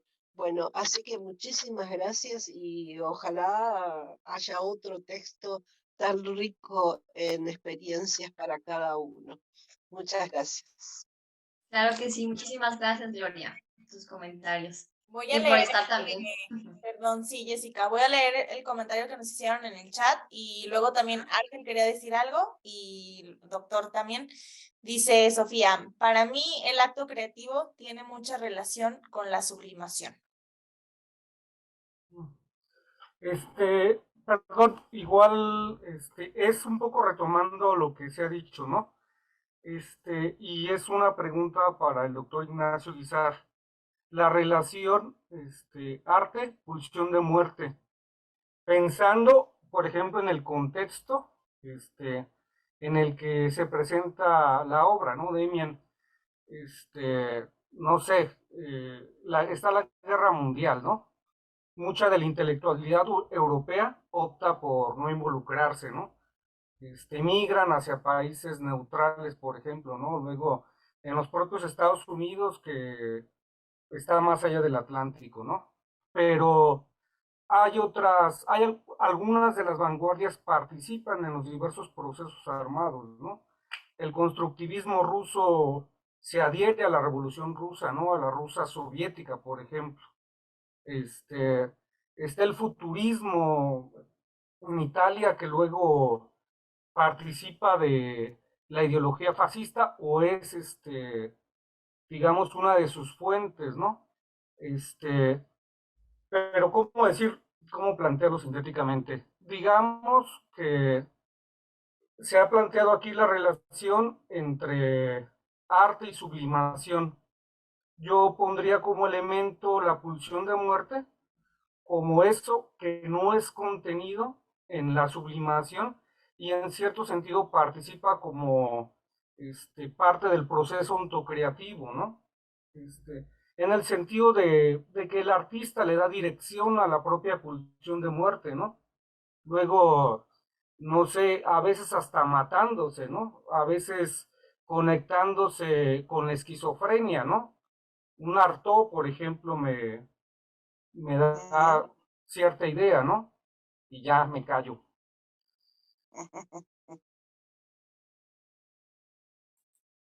Bien, entonces voy a aprovechar para contestar lo de Argel, pero también acá otra cuestión que está planteando Juan Manuel y que vale la pena que tomemos en cuenta.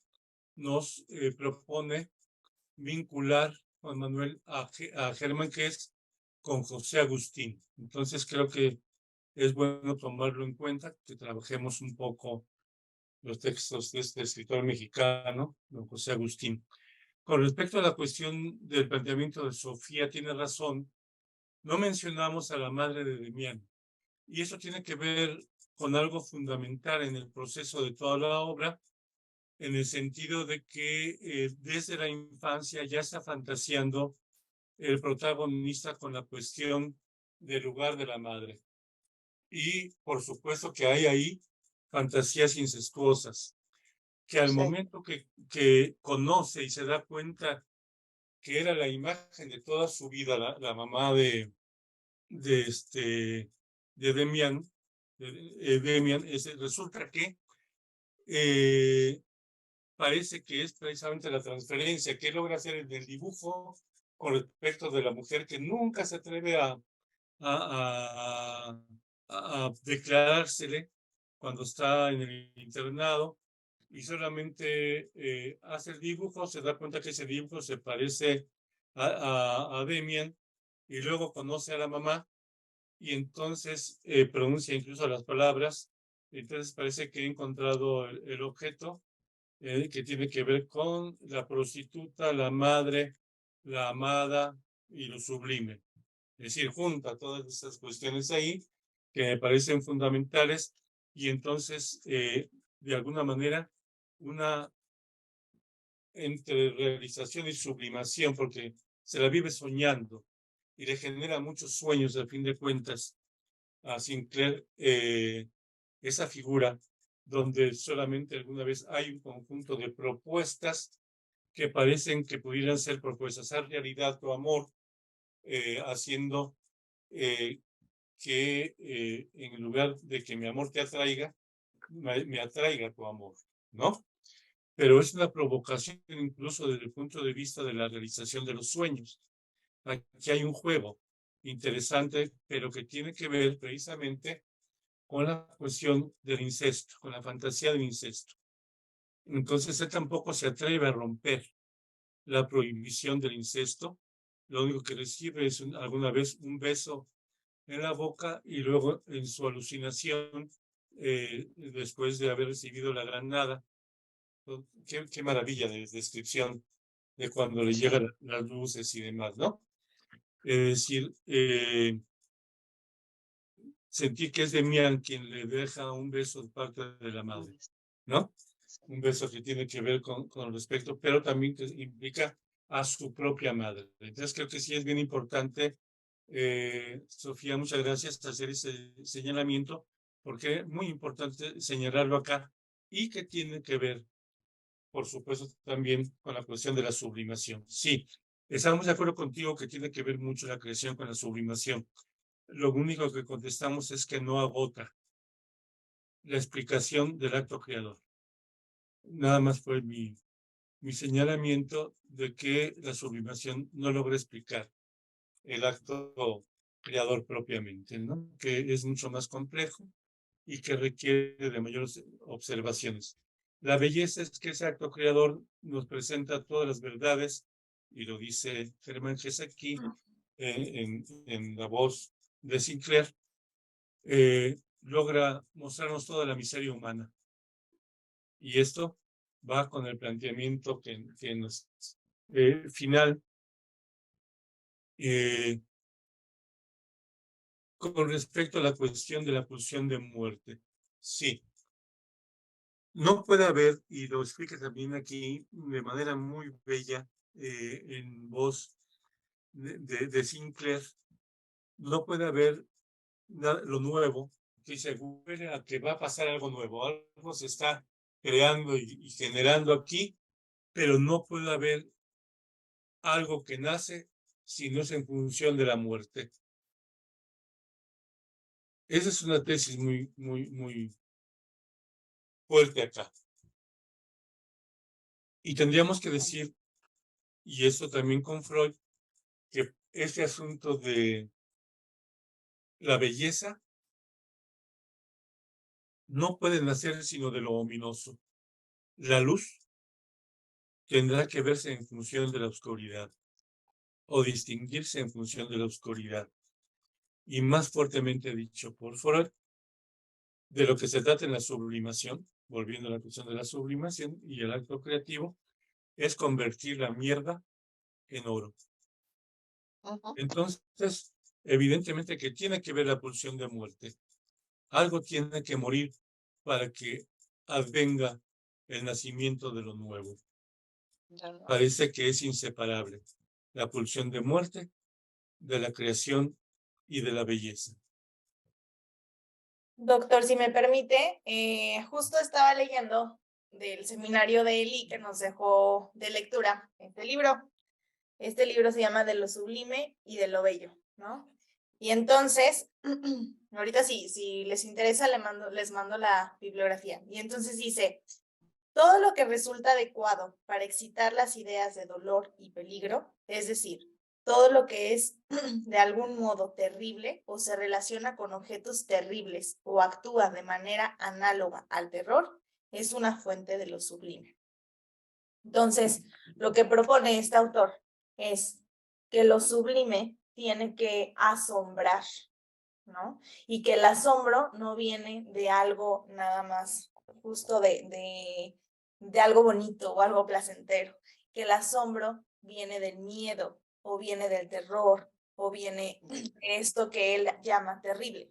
Entonces, que eso tiene que ver con lo sublime, cuando algo decimos que es sublime, y entonces en el arte, cuando algo nos mueve de esa manera, ¿no? Es porque causa un shock en nosotros, ¿no? Y entonces eso le llamamos sublime. Yo creo que tiene que ver en esta cuestión de la pulsión de muerte, y que Freud también decía, ¿no? Que estaba muy relacionado la sublimación y la pulsión de muerte, ¿no? Y como le explicábamos en otras pláticas, justo empezábamos con Alejandra Pizarnik, ¿no? De esto, Sí. cómo es muy, pues, muy común, como lo dice Ángel, que los artistas lleguen a este deseo o a este suicidio, ¿no? O este deseo de la muerte, ¿no? Entonces está como muy interesante todo esto.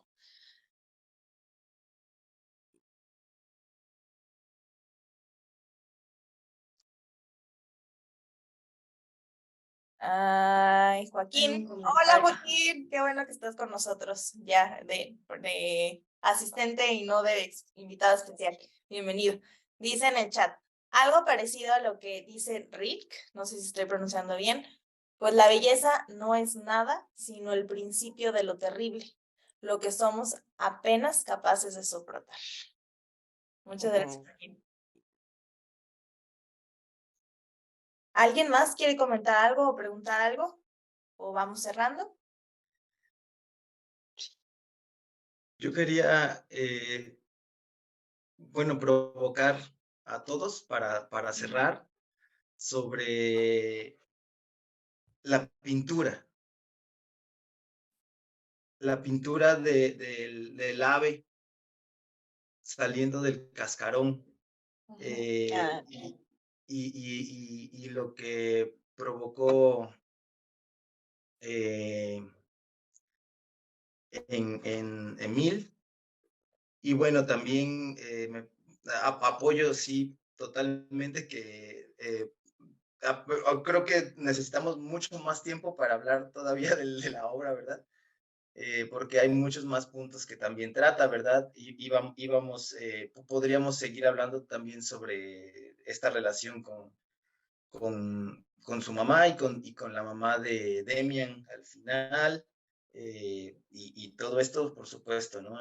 Lo apoyo mucho, tiene pues muchísimo que ver con el desarrollo del personaje, pienso yo.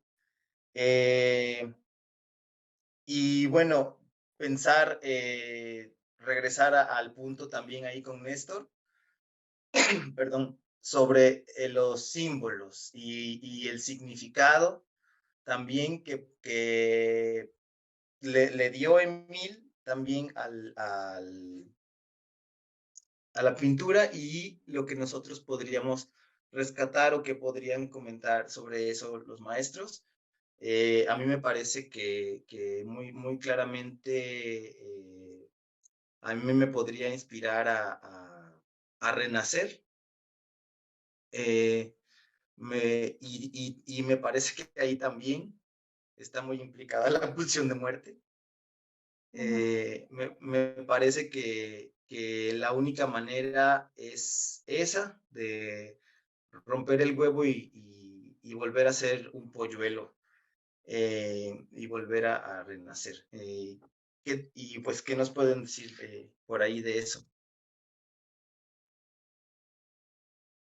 Quien sea también, ¿no? Si me permiten, antes de que participen, les voy a leer la frase, se las puse en el chat, de esto de Abraxas. Dice, el pájaro rompe el cascarón es el mundo. Quien quiera nacer, tiene que destruir al mundo. El pájaro vuela hacia Dios, el Dios se llama Abraxas. Abraxas. Néstor.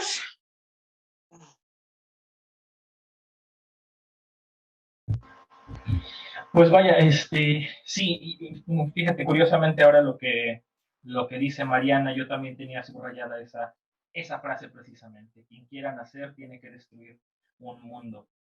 Creo que no es, incluso es a lo largo de varios capítulos en donde el mismo autor lo deja muy claro.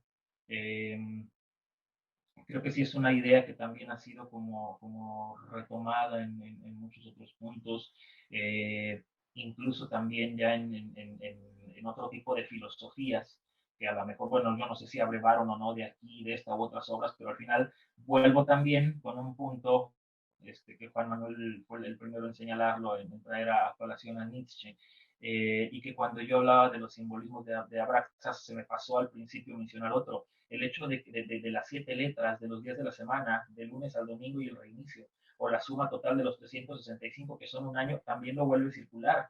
Y esa circularidad creo que también me remite al eterno retorno de lo idéntico, que también es un concepto nietzscheano.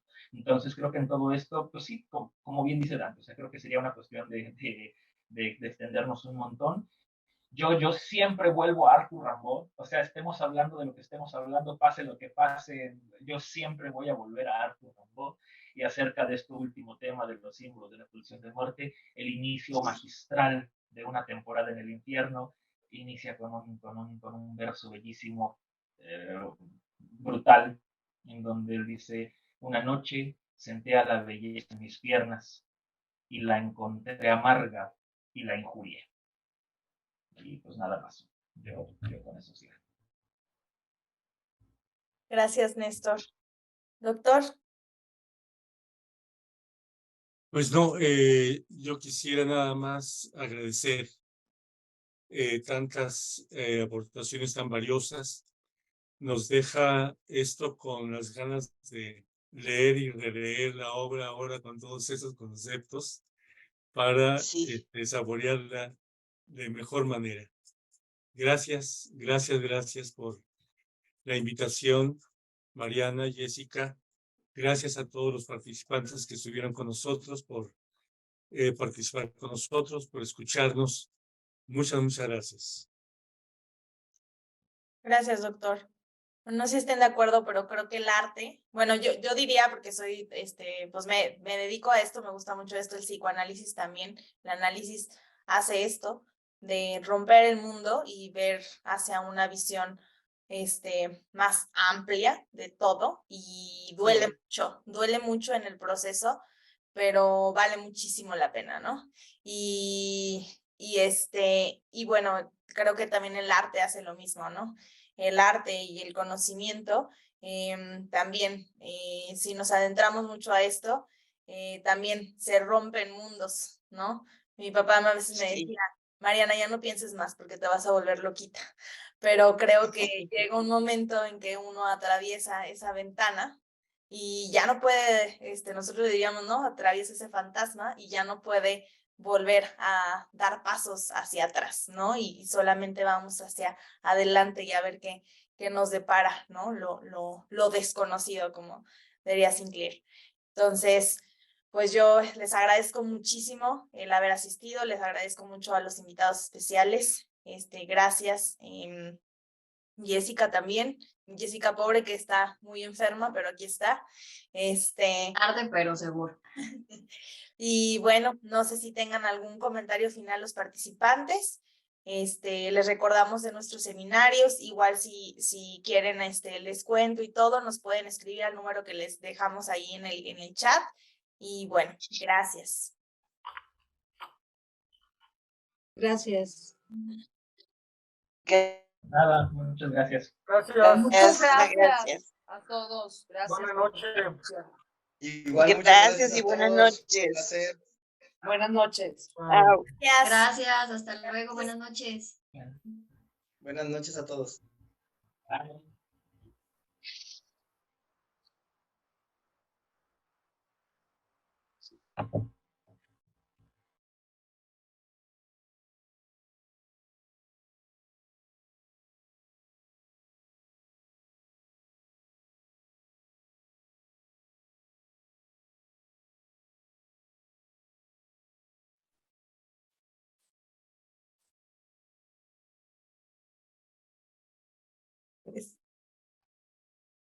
Nos vemos el sábado, Néstor. Digo, tú, Marte. El sábado. Listo. Voy a estar en Puebla. Desde allá.